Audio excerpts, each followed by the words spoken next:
সাকিব অপুর বিয়ের গোপন তথ্য ফাঁস। ক্যারিয়ারের পাশাপাশি ব্যক্তিগত জীবন নিয়েও সব সময় আলোচনায় থাকেন ঢালিউড কিং খ্যাত সাকিব খান আর ঢালিউড কুইন খ্যাত অপু বিশ্বাস। ভালোবেসে বিয়ের পিড়িতে বসেন সাকিব অপু। অনেকটা মিডিয়া থেকে গোপনে থেকেই হয়েছিল ঢাকাই সিনেমার জনপ্রিয় এ জুটির বিয়ে, কিন্তু নিজেদের বিয়ে নিয়ে কখনোই মিডিয়ায় বেশি একটা কথা বলতে আগ্রহী হয়ে উঠতে দেখা যায়নি তাদের। তবে সম্প্রতি বিয়ে নিয়ে মুখ খুলেছেন চিত্রনায়িকা অপু বিশ্বাস।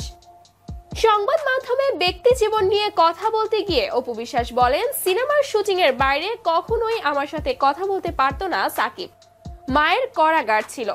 অপু আরো বলেন, সাকিব শুটিং এর বাইরেও আমার সঙ্গে কথা বলতে চাইতো, তার হাবভাবে বোঝা যেত আমাকে ও পছন্দ করে, তাই শুটিং হোক আর শুটিং এর বাইরে হোক আমার সঙ্গেই নিজের সময় কাটাতে চাইতো সাকিব।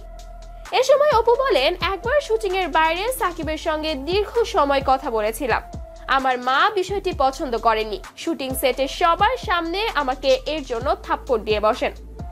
মায়ের কথা মনে করে অপু বলেন, আমার তখন মেকআপ করা ছিল, তাই মায়ের আঙুলের ছাপগুলো আমার গায়ে বেশ স্পষ্ট হয়ে ওঠে। থাপ্পড়ের ব্যথার পাশাপাশি সবার সামনে অনেক অপ্রস্তুত হয়ে গিয়েছিলাম। এরপরই সাকিব শুরু করে দেয় বিয়ের চিন্তা ভাবনা। মায়েরা সব সময় সন্তানের ভালোই চায়, এই দৃষ্টিকোণ থেকে অপুর মায়ের প্রতি শতভাগ শ্রদ্ধা ছিল সাকিবের। তাই মগবাজারের একটি ডুপ্লেক্স বাসায় পরিবারের সদস্যদের নিয়ে বিয়ে করেন সাকিব খান আর অপু বিশ্বাস।